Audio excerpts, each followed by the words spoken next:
A seguir, a palavra com o reverendo Miguel Lopes. Hebreus 11, 23, e vou pegar um outro, mas vou trabalhar especificamente em 3 versículos. Pela fé, Moisés, depois de nascer, foi escondido por seus pais durante 3 meses, porque viram que era um menino bonito e não temeram o decreto do rei. Pela fé, Moisés, sendo homem feito, recusou ser chamado filho da filha de Faraó, preferindo ser maltratado junto com o povo de Deus, a usufruir prazeres transitórios do pecado. Ele entendeu que ser desprezado por causa de Cristo era uma riqueza maior do que os tesouros do Egito, porque contemplava a recompensa. Pela fé, Moisés abandonou o Egito, não ficando amedrontado com a ira do rei, pois permaneceu firme como quem vê aquele que é invisível. Pela fé, celebrou a Páscoa e o derramamento do sangue, para que o exterminador não tocasse nos primogênitos dos israelitas. Pela fé, os israelitas atravessaram o Mar Vermelho como por terra seca, quando os egípcios tentaram fazer o mesmo, foram engolidos pelo mar. Senhor nosso Deus, nosso Pai, queremos em nome de Jesus pedir que a Tua palavra, Pai querido, seja ministrada aos nossos corações. Eu só consigo levar essa palavra até o ouvido das pessoas, e mesmo assim com dificuldade, porque elas vão ter que batalhar contra pensamentos lá de fora, contra compromissos depois daqui, contra algo que aconteceu.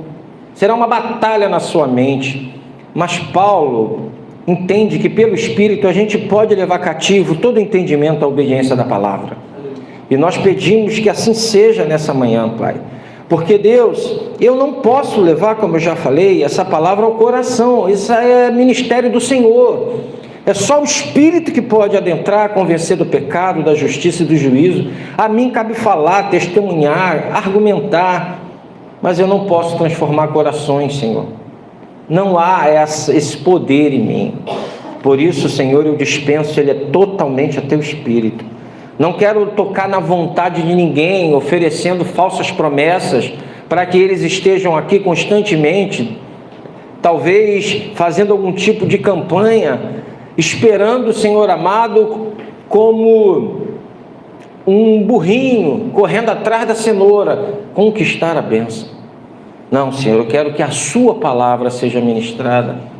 Eu não venho com palavras persuasivas de sabedoria.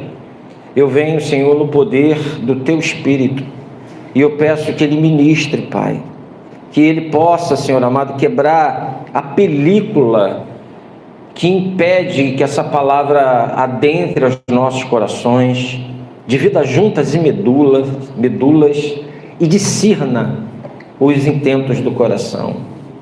Que o Senhor possa, Pai querido, ministrar minha alma primeiramente, porque a Tua palavra é faca de 2 gumes, que eu possa ser cortado, dividido, que eu possa, Senhor amado, ter o discernimento, primeiramente, Pai, na minha própria vida, e que Teu Espírito faça também na vida daqueles que o Senhor determinou estarem aqui hoje. Ah, Pai, pedimos assim em nome de Jesus. Amém, Senhor. Amém. Meus irmãos, quem já deixou alguma coisa aqui por Jesus? Caramba, isso aqui era maravilhoso, isso aqui era, mas eu vou ter que deixar. Quem já fez isso? Amém. Amém? De verdade, gente. Aquela oportunidade, aquela pessoa, aquela situação, aquele objeto, aquela conquista que você sabe que ia ser uma maravilha para você, mas iria quebrar todos os valores que você conhece do Senhor, que Ele colocou no teu coração. Amém. Alguém já abriu mão disso?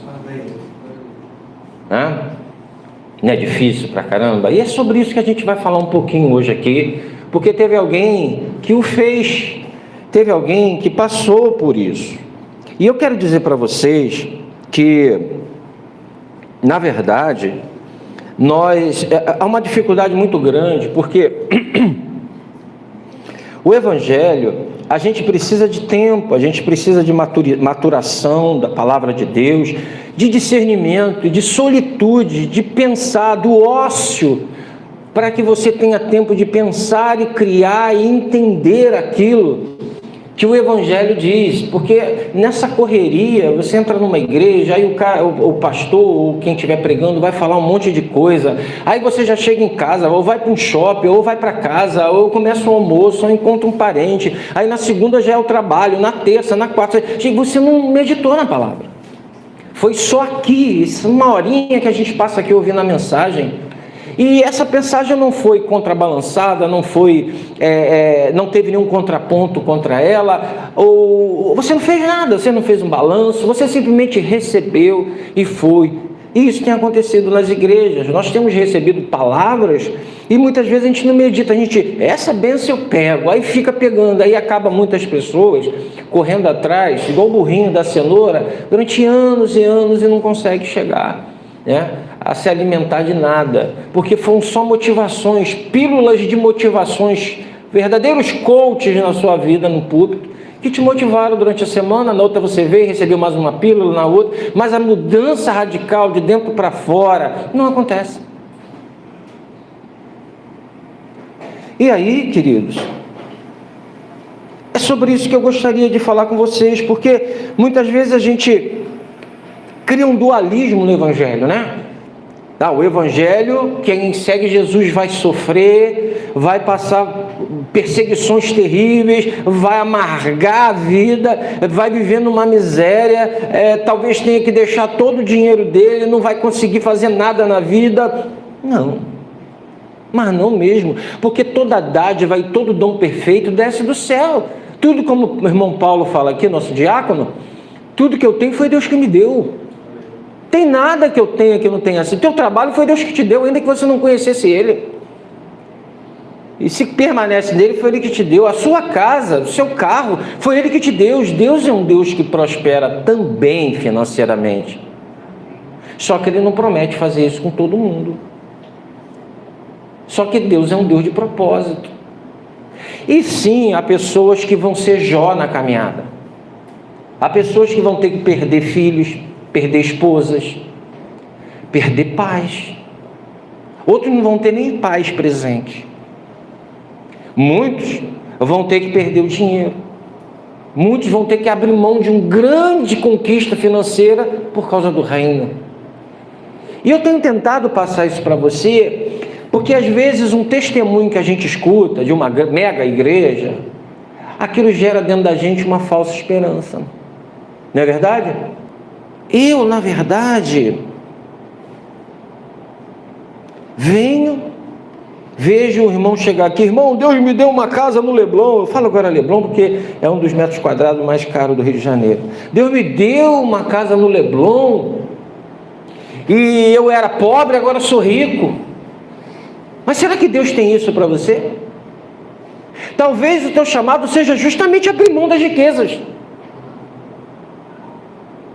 Talvez o teu chamado, na verdade, seja não casar. Porque casar é um dom. Jesus não falou isso para os apóstolos? Nem todos são aptos para isso. Talvez você vá ter que abrir mão de coisas, mas isso não quer dizer que o outro vai abrir. Talvez um seja Jó, mas um seja Abraão, multiplicou seus bens.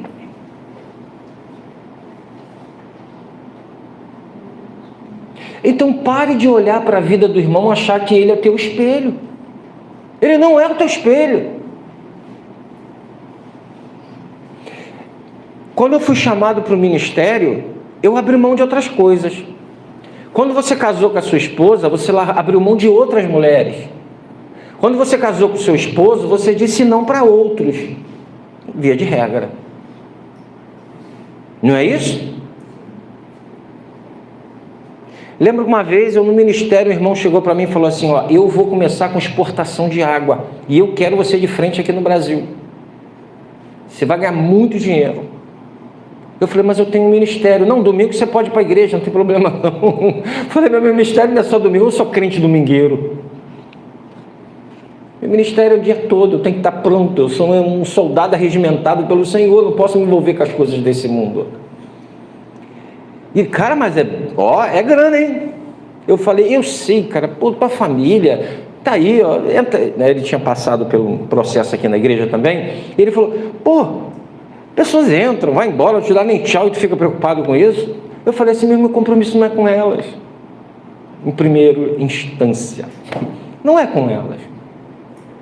Você pode ver a maioria das pessoas que muitas vezes erram o alvo, elas não vigiavam naquela área, elas achavam-se muito seguras.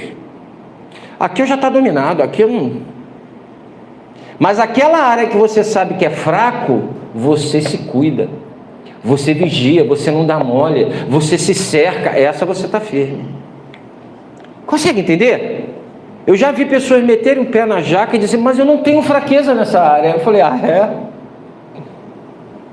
Porque a área que é fraca, vigia. Entendeu? Então a gente precisa perceber que muitas vezes a gente entra numa batalha achando que é forte, nós somos fracos. J.C. Ryle, que foi um grande homem lá do século 19, 1877, ele escreveu Holiness, que é um livro chamado Santidade. Ele justamente trabalhou nos 3 pontos, de coisas que Moisés teve que abrir mão por causa de Deus.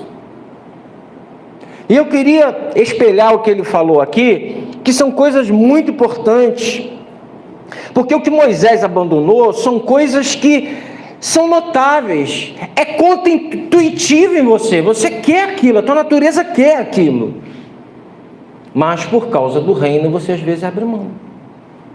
Agora todos vão ter que ser Moisés, abrir mão disso aqui? Nem todos vão fazer isso. Não sei se vocês já viram o testemunho do filho de um dos líderes do Hamas. Ele foi do Hamas, depois ele foi para Israel, viu aquelas 2 brigas e conheceu Cristo lá numa igreja. Hoje ele dá testemunho para tudo que é lado, saiu, largou o pai dele. Então Deus, quando tem propósito, ele tira a pessoa da onde menos a gente imagina. Ele abriu mão, porque o cara é filho de um dos líderes do Hamas, tem condições de viver como rei no Catar, não é verdade? E ele abriu mão disso tudo.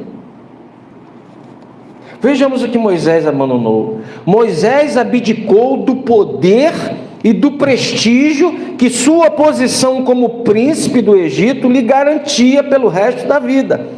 Ele acreditava que Deus tinha algo melhor para ele. Olha o 23 aqui, o 24. Pela fé, Moisés, depois de nascer, foi escondido por seus pais durante 3 meses, porque viram que o menino era bonito e não temeram o decreto do rei, porque o faraó tinha mandado matar todas as crianças. E ele então é escondido pela sua mãe, depois sua irmã coloca no cesto, e a filha de Faraó o adota. Acho que vocês conhecem a mensagem. Pela fé, Moisés, sendo homem feito, recusou ser chamado filho da filha de Faraó. Agora você imagina, Clarinha, ele morava no palácio, todo mundo se curvava a ele, ele tinha prestígio na sociedade, ele era anúncio no Instagram da época. Naquela época ele estava estampado, todo mundo falava dele, ele estava, nas revistas de moda principais da época. Ele era o príncipe, segundo os historiadores, ele seria o sucessor, na linhagem sucessória, ele seria aquele que herdaria o trono do seu avô. E ele abriu mão disso para sofrer o seu povo. A gente conhece a história aqui, eu não vou adentrar toda ela. Mas ele abriu mão daquilo pelo chamado. Ele abriu mão do reconhecimento, ele abriu mão de toda aquela fama, de toda daquele prestígio. Imagine hoje, queridos, um jovem ter que abrir mão de uma empresa que ele vai suceder o pai bilionária. Imagina um filho ter que abrir mão botar uma empresa da Klabin, cara vai herdar milhões e ele vai abrir mão porque ele tem um chamado lá na África. Ele vai ter prazeres, ele vai ter reconhecimento, ele vai estar nas capas, mas como missionário ele não vai sair nem na revista, talvez, Christian Today, Cristianismo Hoje, não vai sair. E olha só que coisa maravilhosa, né? Imagina um jovem com um futuro maravilhoso no futebol, vai assinar um contrato com Barcelona e Deus chama ele simplesmente para pregar no Afeganistão. Mas olha, você joga muito, mas Deus me chamou para pregar no Afeganistão. Deus me chamou para implantar um trabalho ali no Borel. Deus me chamou para implantar uma igreja de olaria, do lado da estação onde, quando chove, enche d'água. Mas tem possibilidades. Mas Deus me chamou para fazer isso. Como eu sei que Deus me chamou? É algo que não sai da tua cabeça. É uma paixão que arde no teu coração. O chamado pastoral é infinito. O teu trabalho fica pequeno. O dinheiro não existe mais. Tudo que você gosta de fazer fica ínfimo na tua vida. Depois de um certo tempo, tu pode, muitas vezes por problemas e situações, ser tentado a rever algumas coisas. Mas na hora do chamado, isso é maior do que todas as coisas. Você está disposto a sacrificar qualquer coisa pelo ministério. Não existe nada. Por isso que eu falo, há muita gente pregando no púlpito que não tem o chamado, gosta de pregar, gosta de falar a palavra, mas o chamado para abrir mão de tudo, não tem. É muito diferente.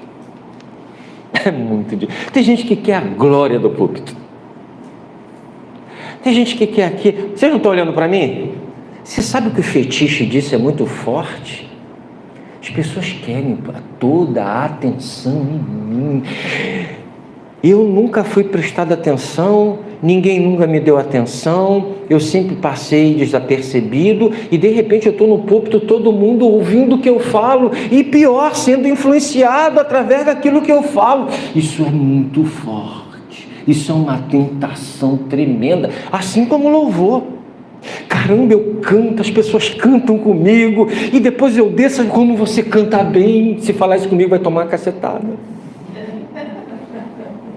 Fala Deus, como Deus falou comigo essa manhã. Aí eu aceito. Se falar que eu preguei maravilhosamente, que mensagem, o Senhor é uma... Não fala isso para mim não. Porque o diabo falou isso para mim enquanto eu estava pregando aqui.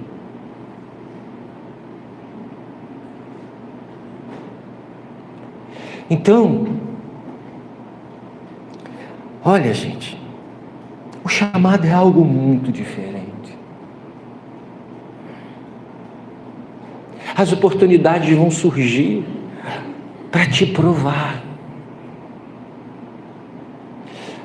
Você vai ter possibilidade de fazer faculdade e você vai falar, não, eu quero aprender mais de Deus. Quero Deus.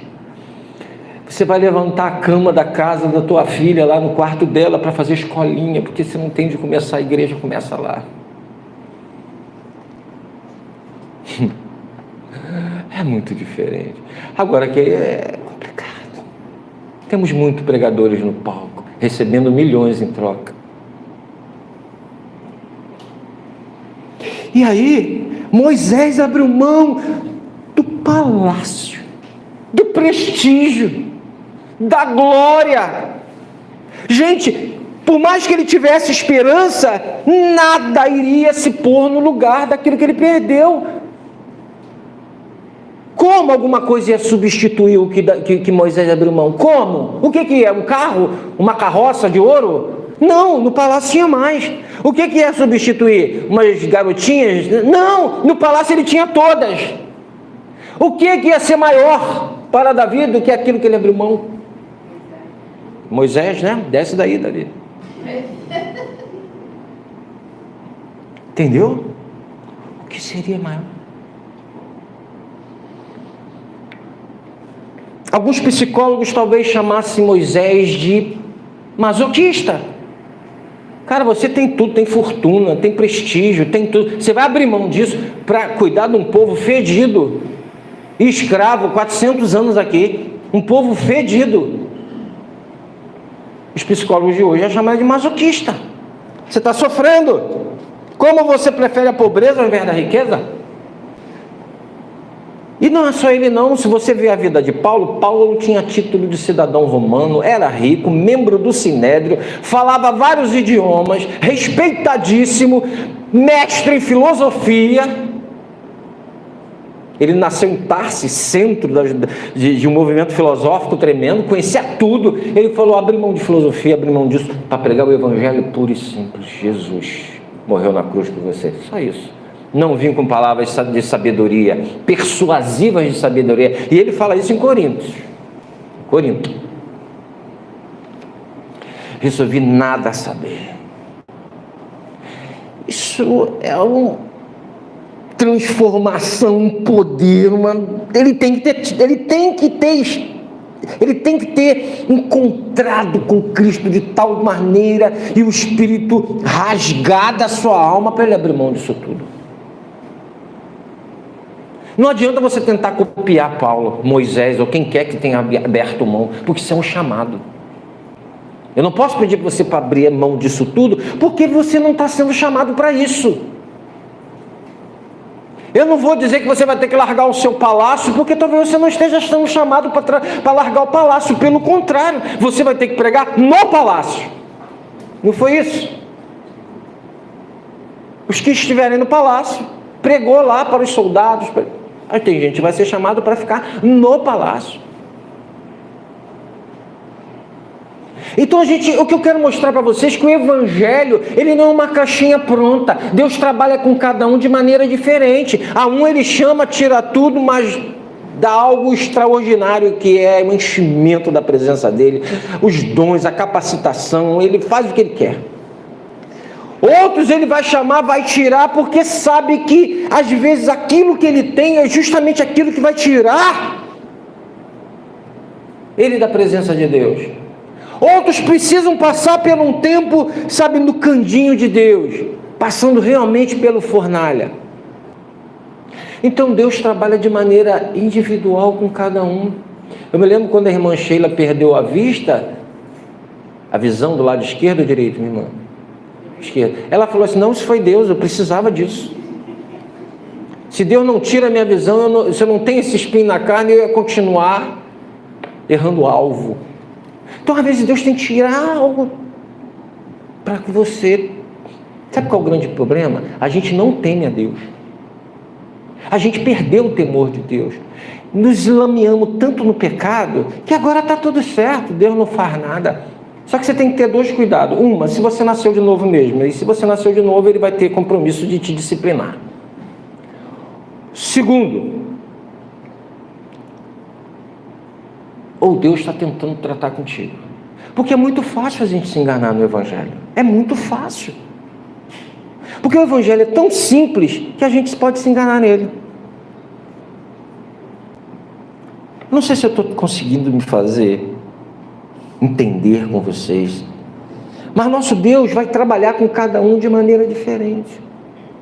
Então nós, como igreja, precisamos fazer e ensinar e mostrar o discipulado correto. Eu não posso falar para um irmão, olha, você veio para Jesus, agora a tua vida vai ser uma miséria. Não, não é. G. Packer tem um livro que ele fala sobre isso, né? Aquele livro até emprestei para o Davi, um dia eu vou ver de volta. Ele falou, me presta, mas sem retorno. Eu falei, tá bom, isso vai ser brabo. Então assim, qual é o nome do livro desse? Conhecimento de Deus, de G. Packer. Ele fala isso. Você não pode pregar que todos só há sofrimento no cristianismo. Também não pode pregar que é só vitória. É o equilíbrio. Porque eu sei que tem gente aqui que nunca viveu uma vida tão boa quanto agora. Está vivendo o supra-sumo da existência humana. Agora, eu sei também de pessoas que estão aqui que estão passando um momento desgraçado, sem graça. Por fora, parece uma aurora. Por dentro, Parece coentro, isso eu inventei agora, tá? Só para rimar. Amargo. Coentro é amargo? Tudo é amargo se não botar sal e açúcar, não é verdade? Então, por dentro, está com mágoa, está com rancor. O ego é tão grande que não consegue ouvir não. Pior, essa é a pessoa que vai tropeçar na vida feio. É aquele que não sabe ouvir não. É aquele que não sabe ouvir conselhos. Esse tropeça feio. Na multidão de conselheiros, a sabedoria. Nosso Deus é um Deus que nos traz alegria, felicidade, muitas vezes independente das coisas externas. O problema é que os púlpitos estão dizendo que você vai ser feliz com as coisas externas. Pegou? Amém. Ou não? Nós vamos encontrar alegria, porque é fruto do Espírito a alegria. Alegria não é condicional o que eu vivo por fora. Alegria é fruto do Espírito. E se você não tem alegria, veja se você tem o Espírito. Que alegria é essa, pastor? Você às vezes está andando na rua e dá vontade de chorar da presença de Deus na tua vida. Presença que eu digo, simplesmente você se lembra de Cristo, de algo, e aquilo te enche o coração. Sabe? Às vezes é um louvor. Agora eu estava ouvindo o louvor, vim para cá, eu falei assim: Senhor, qual vai ser o louvor do final? Cheguei aqui, tinham cantado os dois. Falei, que vai ser do final? Não, como é que vai ser isso, pai? Aí eu falei, então você repete esse aqui. Porque eu tenho que repetir, né? É mais surpresa, né? Não é só repetir. Então, por quê? Porque eu vi no carro e aquele louvor tocou.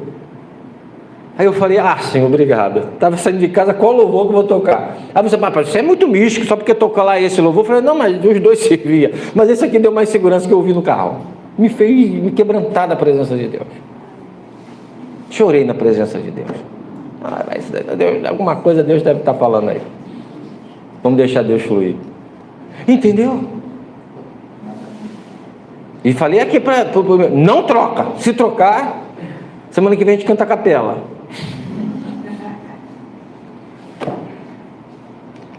Segundo, Moisés recusou os prazeres transitórios do pecado. Olha o versículo 25. Preferindo ser maltratado junto com o povo de Deus a usufruir prazeres transitórios do pecado. Gente, o palácio, eles têm direito a ter várias concubinas, não é verdade? Várias mulheres vão para o palácio. Não precisa, tem jogador aí que faz festas que vai um monte de mulheres, né? Entendeu, gente? Ele foi casar com a pobrinha, filhinha de Jétro, com aqueles, só modelo no palácio, ok? Só misa alguma coisa. Ele foi casar com a pobrinha lá. Moisés recusou os prazeres transitórios do pecado. E ele era jovem, ele tinha até 40, ele chegou na meia-idade. Você sabe que o homem geralmente mete o pé na jaca com a meia-idade, né? Davi caiu na meia-idade. O homem chega na meia-idade e fala assim, não, mas eu ainda sou garotão, eu tenho que provar que eu sou garotão. Aí pega o tênis do filho para usar, não é isso? Começa a andar igual garotão, já viu? Não, mas eu sou da moda, né? Aí, sem Cristo, o que ele quer fazer? Pegar uma novinha, para dizer que ainda é novo, não é isso? A meia-idade é um problema para o homem. Porque o cara não é velho e não é novo, ele está no meio. Davi caiu na meia-idade. Salomão, quando cai quando? Depois que conquistou todos os palácios, todo o seu dinheiro, toda a sua fama. Ele fica fraco e aí começa a misturar e abalar. Meia-idade é um problema. E aí, continuamos aqui. Essa tem sido a grande armadilha de Satanás na nossa vida, irmãos. Porque às vezes a gente abre mão de alguma coisa, mas aí as coisas não saem como a gente quer, e a gente precisa de quê? De um refrigério. Quando a gente precisa do refrigério, a gente vai para aquele pecado, ou aquele vício, que o pecado é um vício, que mais satisfaz a gente. Às vezes esse pecado dura só 10 minutos, mas a gente precisa de um... Como é que o mundo faz? Trabalhei a semana inteira, eu vou encher a cara no final de semana, não é assim? Eu mereço. Não é assim que o mundo pensa? Trabalha de segunda a sexta, sextou hoje, happy hour, Ah não, final de semana, meu irmão, é só... E aí você coloca uma base como se fosse uma lei, e todo mundo começa a seguir essa lei, porque você merece. Tem outros que na hora deu tudo errado, quer saber de uma coisa? Aí vai para o seu pecado íntimo, para o seu vício íntimo, para tentar aliviar a pressão da frustração, do não. Aí vai e faz mesmo, que se dane. Porque você precisa aliviar. Só que depois a culpa volta 5 vezes pior, não é verdade? A culpa volta pior. Porque você já estava com problema, agora você arrumou outro. Você só arrumou outro. É o que chamamos de escapismo. Ah, quer saber de uma coisa? Não deu certo, eu vou fazer mesmo. Ah, meu irmão, aí tu arruma outro problema para você. Porque você nunca vai se libertar. Porque você, sempre que as coisas dão errado para você, você mete o pé na jaca. Como é que Deus vai fazer você mudar de etapa, de patamar? Você não está pronto. Às vezes Deus nos prova para nos aprovar, para nos andar, fazer a gente ir para um patamar maior. A vida são degraus. Agora você não sai do primeiro, pô. Já viu, tem gente, isso já aconteceu comigo numa área, que Deus continua provando sempre naquilo. A pessoa é provada, é reprovada, aí entra de novo na prova. Aí é reprovada, aí, pô, mas isso não acaba na minha vida. Você não consegue sair. E por quê? Porque a gente precisa de vida de oração, vida com Deus, vida devocional, entrega, para que a gente consiga romper com o Espírito Santo. Só com a nossa força a gente não consegue. Não há como. Sozinho a gente não rompe, sozinho a gente não consegue chegar lá.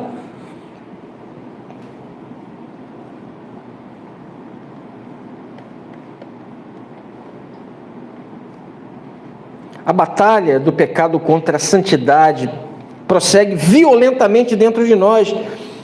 Medo, mágoas e sentimentos de culpa jamais se dissipam da nossa vida, mesmo depois de crente. Tem gente que te magoou e você fica aquilo ali na tua cabeça. Ansiedade, você não sabe o que vai acontecer amanhã. Ai, tá com medo, não sei o quê. Gente, quantos aqui bota 60 anos, mas não conseguiu uma aposentadoria legal, não tem uma grana, fica com o quê? Com medo do futuro. Tem gente que fica com medo. O que vai acontecer comigo? Será que Deus vai me honrar? Será que eu vou conseguir me aposentar? Pelo menos para pagar um quartinho e morar? E a pessoa fica na ansiedade, fica sem dormir, porque, desculpa, e eu já passei por isso também, não estou te acusando, a gente não confia. Porque se confiasse, a gente não vivia assim. Eu gosto muito de Mateus, quando ele diz assim, olha os lírios do campo, olha as aves, ele nos leva a refletir, ele nos leva a pensar, Deus não cuida delas? Será que Deus não vai cuidar de você? Deus faz o improvável na nossa vida, mas a nós cabe confiar e fazer tudo que está na nossa mão, pô.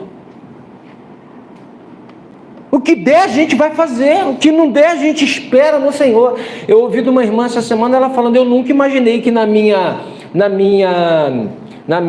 terceira idade eu não ia ter tantos problemas, estava tranquilo, consegui realizar algumas coisas. Eu nunca imaginei. Eu ouvi no outro dia um rapaz falar para mim, falou, caramba, cara, deu um problema na minha coluna. Pelo amor de Deus, não tira cópia disso, não espelha isso, cada um, Deus trabalha com cada um diferente. Rapaz, deu um problema na minha coluna, eu não pude mais trabalhar, e aos 53 anos, eu fui no INSS, me aposentaram. E me aposentaram com 3 salários mínimos. Eu nunca imaginei isso. Ele fazia jiu-jitsu com a Keila. Era um de cabelo branco, Alexandre, eu acho, coroa, que tinha problema de coluna. Ele, cara, eu nunca imaginei viver isso aí, 53 anos aposentado, ganhando 3 salários mínimos. E aí o William aceitou ele para fazer jiu-jitsu, fazia uns golpes e tal, aí foi fortalecendo e tal. Então o nosso Deus trabalha no improvável.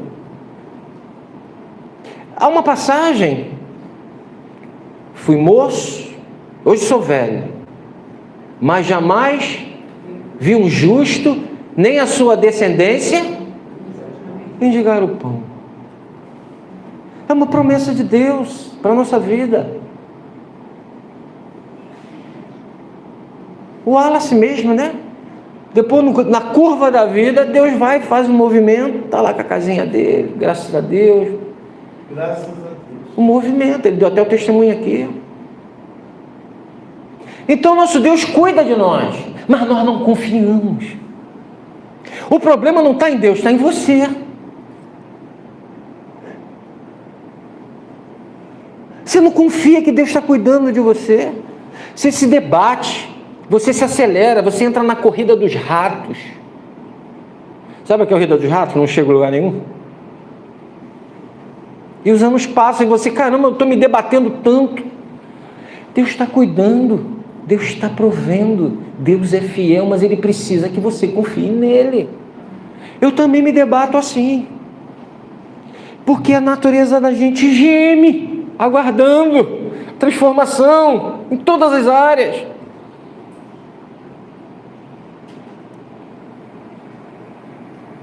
E é nesse momento que o adversário vem. Já tentei de tudo, não consegui. Quer saber de uma coisa? Mas é nessa hora que a gente está fraco, que a gente está forte, gente. Quando você estiver fraquinho, não acreditando mais em nada, sem... Porque tem gente que acredita que Jesus salva, mas não acredita que Deus pode mudar, e eu já passei por isso. Que Deus pode abrir uma porta. Deus continua sendo Deus. Toda a dádiva, todo dom perfeito vem dos céus.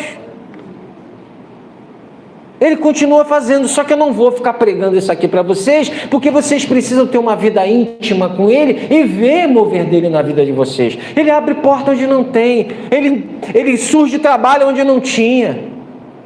Deus continua Deus, mas eu não posso usar isso como propaganda para encher a igreja. Eu tenho que pregar que Ele morreu na cruz por você, e você precisa se entregar por Ele e deixar o Espírito Santo ir te conformando à imagem do Filho dele. Você foi chamado para parecer com Jesus, acabou. Eu não vou mais falar a estatura do valão. Eu vou te dizer para que você foi chamado: para parecer com Jesus. E a minha pergunta para você: está caminhando? Já conseguiu andar um pouquinho para parecer com Ele? Pastor, mas eu não vou alcançar esse alvo. Beleza. Talvez você não fique rico, mas continua trabalhando. Nós não vamos talvez alcançar esse alvo, mas nós vamos continuar crescendo. Tem gente que com o passar do tempo ficou mais parecido com um capeta do que com Jesus. Mas é verdade. Era para parecer com Jesus, o tempo fez parecer com capeta. Deixou os registros, como eu coloquei os registros da mágoa entrarem. As frustrações te prenderem, te congelarem, as coisas não saíram como você queria. E a minha caminhada de 33 anos no Evangelho tem me mostrado que muita coisa que não saiu como você queria, foi porque Deus não queria que fosse desse jeito. Você tomou decisões que não era para ser tomada, e depois ficou se garantindo no que Deus ia fazer. Deus não te prometeu nada disso, Deus te ensinou a não fazer. Minha filha me pediu o livro do Bibotalk essa semana, eu fui e comprei para ela. O nome do livro é muito maravilhoso: Deus que Destrói Sonhos. O Deus que destrói sonhos, porque o sonho de Deus, você tem que buscar os sonhos de Deus, não os teus. O problema é que a gente cria um monte de sonho para a gente, aí Deus não cumpre, a gente fica magoado com Ele. A gente tem muita dificuldade de fazer aquela oração assim: seja feita a tua vontade, no final, né? Porque a gente está cheio de vontade para acontecer aquilo. Que seja feita a sua vontade, deixa para lá. E o Senhor diz para você: a você cabe fazer planos, mas a resposta vem de mim. Ou seja, você vai fazer plano: eu quero ser militar, eu quero ser comissária, eu quero ser aviador, e eu quero ser isso, eu quero ser aquilo. Beleza, no final, quem vai prevalecer é a vontade dele.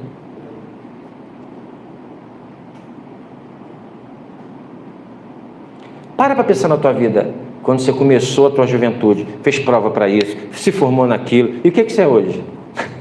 Alguma coisa você fez?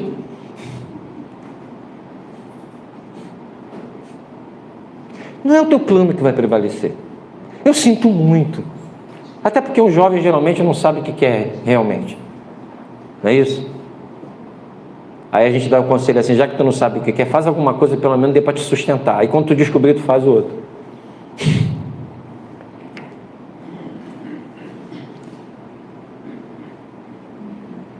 O que vai prevalecer é a vontade dele.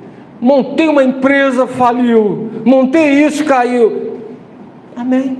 Se ele não quisesse que caísse, não ia cair. Isso nos liberta da prepotência de achar que estava tudo nas nossas mãos. Isso nos liberta da prepotência de achar que somos como os americanos dizem, né?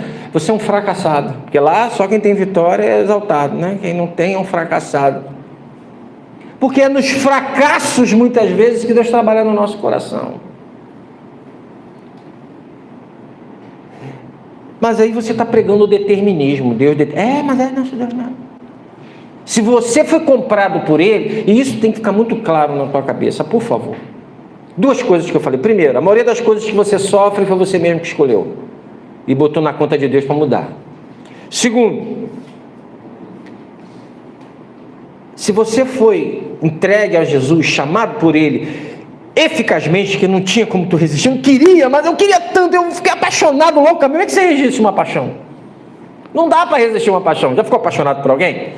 É difícil demais. Então o que Deus faz é você se apaixonar por Ele. Com laços de amor, Ele te atrai. Não dá para voltar mais atrás. Se você ficar fora, você fica como se fosse um peixe fora d'água. Não tem força muito para estar aqui, mas também não consegue se encaixar lá. Aí fica como um zumbi. Um crente morto-vivo. Isso acontece mesmo. Isso acontece dentro da igreja. Tem gente que está dentro da igreja é zumbi, gente. Tem gente que está dentro da igreja e é zumbi. Não tem mais a alegria, o louvor toca, não sente mais nada, não tem mais vigor, não tem gratidão, não consegue ver Deus fluir. Não consegue mais. Está só batendo ponto. Pastor, como é que eu faço para ir? Olha onde caiu, arrependa-se e volte às práticas. Vai ler a palavra, vai orar, vai congregar. Mas eu não estou conseguindo sentir. Continua, porque você não esfriou de uma hora para outra. Você também foi deixando aos pouquinhos de lado. Agora você tem que ir de novo, aos pouquinhos. Quando você vê, você vai estar firme. É assim, um processo. Tudo é um processo na vida. Ok? Então, nós precisamos entender isso. Os planos do Senhor não são os meus planos. E se Ele tem um chamado para você, um propósito, se você foi comprado por Ele, é Ele que vai te dirigir. A tua oração todo dia tem que ser assim: o que o Senhor queres que eu faça? Eu quero fazer isso aqui. Será que é do Senhor? Abre as portas para mim. Se fechar e eu não conseguir, eu sei que o Senhor não tinha isso para mim. E tudo bem, porque eu sou teu. Eu não sou meu. Eu não vivo para realizar meus sonhos. Eu quero sim realizar sonhos, mas que estejam em consonância com a sua vontade. Porque você não é... Você foi comprado por quê, gente? Como Deus te comprou? Hã? Sangue.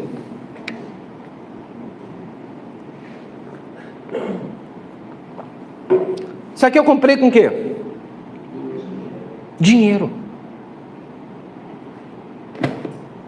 Ao contrário da compra que Jesus fez de nós, Ele não pode nos vender. Eu posso vender isso aqui para alguém, posso dar. Porque é meu. Assim também você é de Deus. E se você é dele, Ele vai dirigir a sua vida. Queria que vocês abrissem Isaías 30:15.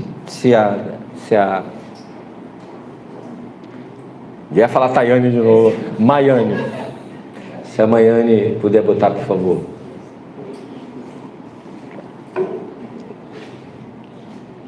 Porque assim diz o Senhor Deus, o Santo de Israel: na conversão e no descanso está a salvação de vocês, na tranquilidade e na confiança reside a força de vocês, mas vocês não quiseram. Esse texto é para mim e para você. Em vos converterdes Na conversão e no descanso está a salvação de vocês. Na tranquilidade e na confiança reside a força de vocês. Mas vocês não quiseram. Tem gente se debatendo, tem gente entrando na corrida dos ratos, não quer confiar, não descansa, não confia. É do meu jeito, tem que ser do meu jeito, é do meu jeito e do meu jeito. Faz do teu jeito. 1 ano, 2 anos, 3 anos, 4 anos, 5 anos. Mas eu estou na presença de Deus, continua fazendo do teu jeito. Para e pergunta, Senhor, qual é o teu jeito? Aonde o Senhor me quer? O que o Senhor quer de mim? E nas circunstâncias Ele vai te dirigir. Você vai ver que muitas vezes a alegria do filho pródigo estava do lado dele, mas ele foi lá para a casa do Bedel para depois descobrir que a felicidade estava do lado. Porque não era o plano de Deus para ele. Foi comer a farroba de porcos. Estou terminando, tá? Último. Em terceiro lugar, Moisés abdicou da riqueza material, da vida luxuosa que os tesouros do Egito lhe proporcionavam. Versículo 26. Ele entendeu que ser desprezado por causa de Cristo era uma riqueza maior do que os tesouros do Egito, porque contemplava a recompensa. Vem cá, o autor aqui está dizendo que Moisés foi desprezado por causa da riqueza de Cristo. Aí você vai ver algumas traduções, porque em Moisés Cristo não tinha se manifestado ainda, certo?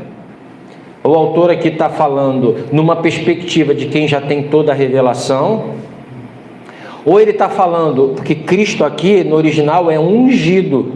Alguns acham que ele está falando do povo de Israel, ou seja, ele entendeu que ser desprezado por causa de Cristo, ou seja, do ungido, do povo que ia sofrer.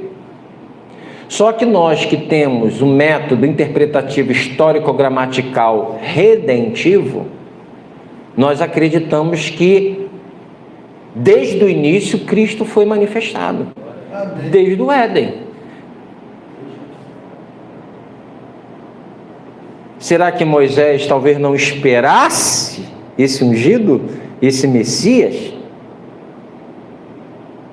Pastor, o que é um método histórico, gramatical, interpretativo? Quem sabe aqui tudo bem, mas tem gente que não entendeu. Histórico, porque quando a gente interpreta a Bíblia, a gente precisa entender o contexto histórico, para quem foi escrita aquela palavra, qual é o contexto econômico. Tudo tem contexto, ok? Quem é o destinatário? Qual é as condições sociais? O que está na moda naquele momento? Qual é a história, contexto histórico daquele período? Gramatical, qual o significado daquela palavra naquele momento? O que significava essa palavra? Você sabe que é um valor semântico da palavra? Não quero ser professoral aqui não. Por exemplo, eu falo assim, o Miguel está uma bola. A bola é uma bola de chutar, não é? Mas no meu sentido de falar que eu estou uma bola, eu estou o quê? Então isso é o valor semântico de uma palavra dentro de um texto. Então eu tenho que descobrir qual é o valor de uma palavra dentro do texto. Você sabia que a importação de palavras daqueles povos que circundavam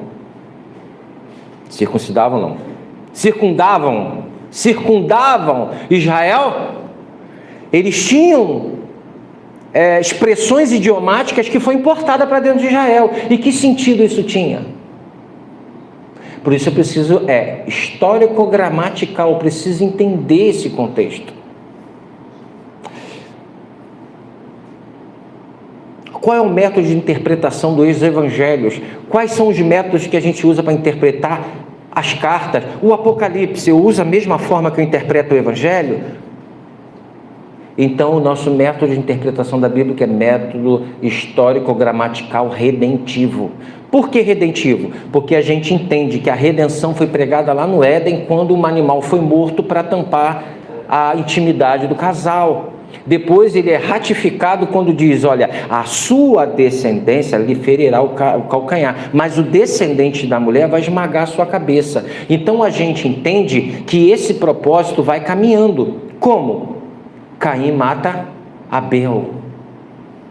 Da onde viria a semente? De Abel. E aí Deus entra com a providência dele e faz com quem nasce? Sete. E aí o propósito continua. Só que a humanidade se desfaz de Deus, é autônoma de Deus de tal maneira, e a gente vai voltar a esse período, dizem que o período de hoje vai retornar ao período pré-diluviano. Nós vamos voltar a essa prática de pecado, a gente vai voltar ao período pré-diluviano, assim como era no tempo de Noé, a gente vai voltar a esse período. Então Sete, quando chega ali no período diluviano, Deus fala, é mal, no capítulo 6, e vai destruir toda a humanidade. Acabou. Como a semente vai vir prometida à mulher? Como vai vir? Hein? Mas Deus salva uma família, Noé e seus filhos. E aí dá novamente continuidade. Ok? Aí chega em quem? Abraão. Abraão é estéril. Abraão não pode ter filho, Celinha. Nem Sara. Já passaram da idade. Aí Deus intervém milagrosamente. Nasce quem? Isaac, o filho da promessa, da onde viria a semente. Só que o que acontece? Isaac agora é convidado a ser morto. E Abraão leva para ser degolado. E agora, a semente vai vir da onde? Se Isaac morrer, não tem ele, é o filho da promessa. E aí Deus envia um cordeiro substituto, dizendo como seria. Lá na frente, Jesus na cruz. E mais uma vez a semente é preservada. Só que Isaac casa com quem? Com Rebeca. E Isaac e Rebeca também é estéril. Deus então intervém, ela dá luz a um gêmeo, Jacó e Esaú. Só que diz, o mais novo, o mais velho será servo do mais novo, porque naquela época o direito de primogenitura seria de Jacó. O mais velho vai ser servo do mais novo, seria de Esaú, perdão. Desce daí, Jacó. Ia ser de Esaú. Só que Deus escolheu quem? Porque a semente viria de Jacó. Só que tem um problema. Jacó é um 7-1 do caramba. E aí ele tem que fugir. Ele vai embora, porque ele rouba o direito de primogenitura do seu irmão. E seu irmão fala, eu vou, Sara sabe disso, manda embora. Você já viu briga de dois irmãos? Aí Sara é mandada embora. É porque é parente, tô brincando. É Rebeca, manda ele embora. Só que ele está com medo de morrer. E agora, quando Jacó volta, gente, ele vai ser morto por Esaú. O que acontece? Esaú perdoa ele. A semente está preservada. Glórias a Deus. E aí Deus acabou? Não, aí Deus continua. Deus diz que agora a semente viria da casa de Davi. Só que tem um momento que Israel, ele se junta com a Síria. Nós vimos no capítulo 7 de 1 Samuel aqui. E eles vão destruir Judá. Acabou, não tem como. O que vai acontecer? Só que mais uma vez Deus preserva a tribo de Judá. E eles são frustrados nos intentos dele. E agora, irmãos? Acabou? Acabou? Atalia, mãe de Zedequias, ela mata o filho e começa a matar os outros filhos para ficar com o reino. E aí o sacerdote continuou guarda ele. E outra coisa, a tia da criança guardou a criança numa câmara junto com a ama. Toda a semente ia ser dissipada de Zedequias. Quem é preservado? A semente. E aí, meu irmão, quando chega no período de Jesus, os magos dizem que vai nascer um rei. Novamente o dragão do Apocalipse 12, que quer matar a mulher. A mulher nesse símbolo tanto Israel quanto a igreja. Na verdade, a mulher ali é Maria, a mulher é Eva, mas em suma ela é a igreja. Naquele momento, é Apocalipse 12 contando toda a história. Herodes quer matar todas as crianças até os 2 anos. O que Deus faz? Leva a mulher para o deserto e preserva mais uma vez a semente. Você entendeu porque o método, quando a gente lê a Bíblia, é histórico, gramatical, redentivo? Porque Deus vai redimir a humanidade pelo filho da promessa. E Satanás, o dragão, está sempre tentando matar as crianças para destruir essa semente. A semente de Satanás hoje é a humanidade sem Deus. E a semente da mulher são aqueles que já entregaram a Cristo. Hoje a semente da mulher luta contra a semente de Satanás. A igreja, ela é atacada pela semente de Satanás. Mas a semente de Satanás lá fora pode ainda também se tornar a semente da mulher quando entrega a vida a Jesus. Mas enquanto isso são inimigos da cruz. Amém? Por isso, irmãos, o plano de Deus é maravilhoso. Amém. O plano da salvação é extraordinário. O plano que Deus colocou desde o início é extraordinário. É grande quando a gente entende isso. Porque assim, como dizia Herman Doerd, ontem eu estava lendo ele de novo, né? Maravilhoso. A verdade é como um prisma, né? O prisma, ele reproduz, assim como a lua reproduz a luz do sol, o prisma reproduz a luz, certo? E ele, ao reproduzir as luzes, são várias cores. Você já viu isso, um prisma? Então, quando a gente quer entender quem é o ser humano, nós não podemos pegar só por uma ótica. Então, eu vou entender o ser humano pela biologia. O ser humano são simplesmente células. O que eu vou fazer com isso? Eu vou reduzir toda a humanidade a uma ótica somente. Não, eu vou entender o ser humano pela antropologia. Não vai. É só um prisma, é só uma cor do prisma. Não, eu vou entender o ser humano pela teologia, também não, porque são raciocínios e elucubrações de homens que muitas vezes estão com a Bíblia, não. Somente a verdade, quando o Espírito Santo pega essa verdade e rompe o coração e divide juntas e medulas, é que realmente essa pessoa vai nascer de novo, vai ter a verdade revelada para ela. Porque a teologia pode se tornar simplesmente uma arma de guerra entre a gente. Ela é boa. Doerd diz, tá aí, tá tranquilo, mas ela não serve. Somente a palavra revelada ao coração é que vai transformar uma pessoa. Você pode muito bem saber o que é substituição, propiciação, predestinação, adoção, chamada eficaz, e isso não fazer nenhum movimento no teu coração. Mas de repente alguém chegar para você, olha, Cristo morreu na cruz por você para te perdoar. Joga essa culpa que você tem no coração fora, porque Ele levou toda a culpa na cruz do Calvário.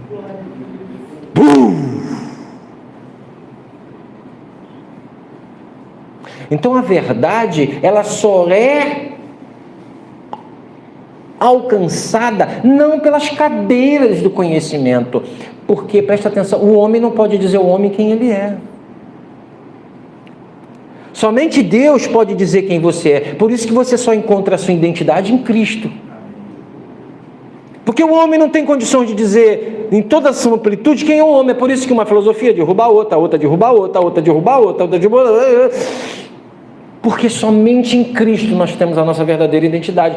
É por isso que Lewis falava, né, C.S. Lewis, que nós somos somente verdadeiros seres humanos quando estamos em Cristo. Fora de Cristo, nós somos as nossas paixões.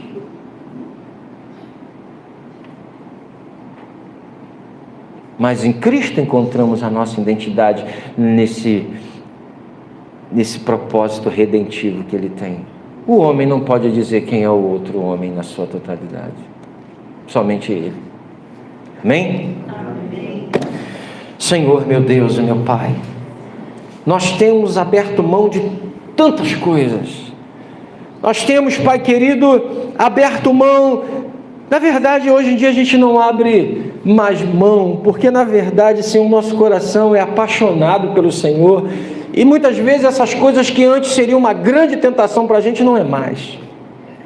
Mas nós te glorificamos porque sabemos que em algum momento isso pode acontecer.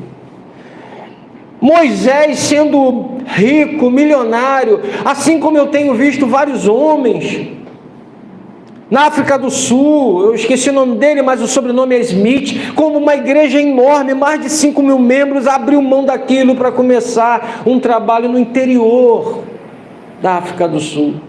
Às vezes o Senhor chama a gente para abrir mão de coisas grandiosas, simplesmente para fazer a tua vontade, e é onde a gente quer estar, no centro da tua vontade. Do que adianta ter palácios, ter riquezas, satisfazer todos os nossos desejos, se a gente não tem a paz, a alegria de nos relacionar com o Senhor, dizendo: estou aqui, Pai querido, estou dentro do centro da tua vontade.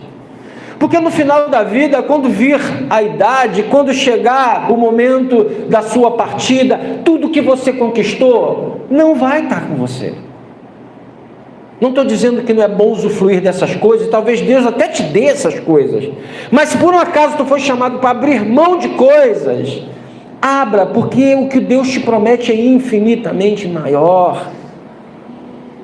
A presença, a comunhão, o enchimento, a alegria. Que adianta o homem ganhar o mundo inteiro? O que o homem precisa não é mais dinheiro, pelo contrário, se ele tiver mais dinheiro, vai gastar mais e talvez se meta até em coisas erradas. Vai ser uma porta para ele mergulhar no pântano do pecado.